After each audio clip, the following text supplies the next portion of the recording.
The hotel freakout scene in Apocalypse Now uses film form to construct the character of Captain Willard against the backdrop of the Vietnam War.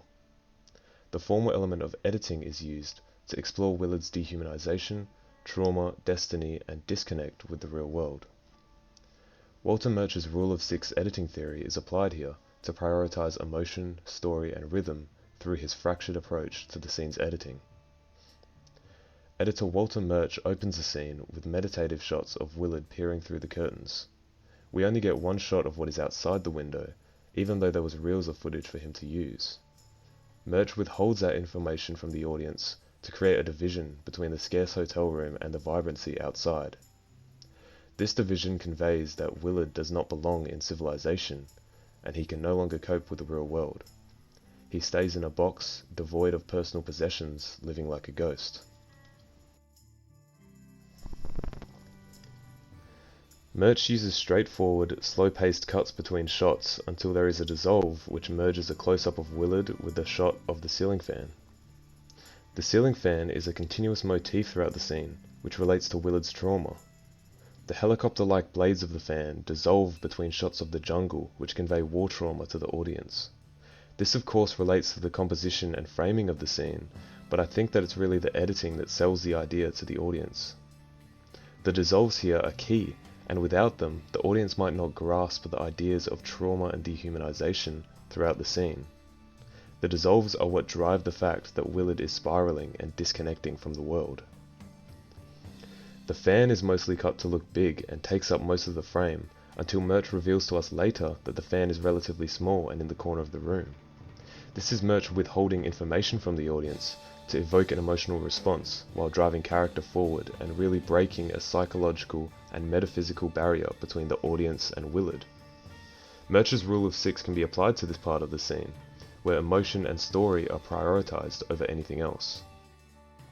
Murch also uses dissolves to splice in footage from the past, present, and future. The audience doesn't know if these are Willard's memories, but nonetheless they serve as an exploration of the character's mental state. The dissolves play with this time and cause us to question how long the scene is actually going for. Is it a few hours, days, or maybe weeks? To Willard, it doesn't matter. For each day he is away from the war, all mesh into one. The Vietnam War has dehumanized him, and these dissolves construct and exemplify this idea. They also serve the psychedelic and surreal tone of the scene, which relates to Willard's mind in and of itself. This is another example of Walter Murch's Rule of Six hierarchy being applied to his editing to drive an emotional response from the audience. On the topic of time, Murch also splices in footage directly from the final sequence of the film.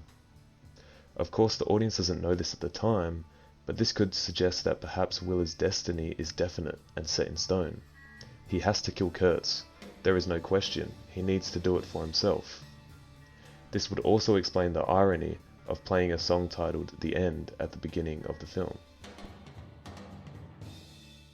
This song synchronizes with the edits to create a certain rhythm to everything Murch does.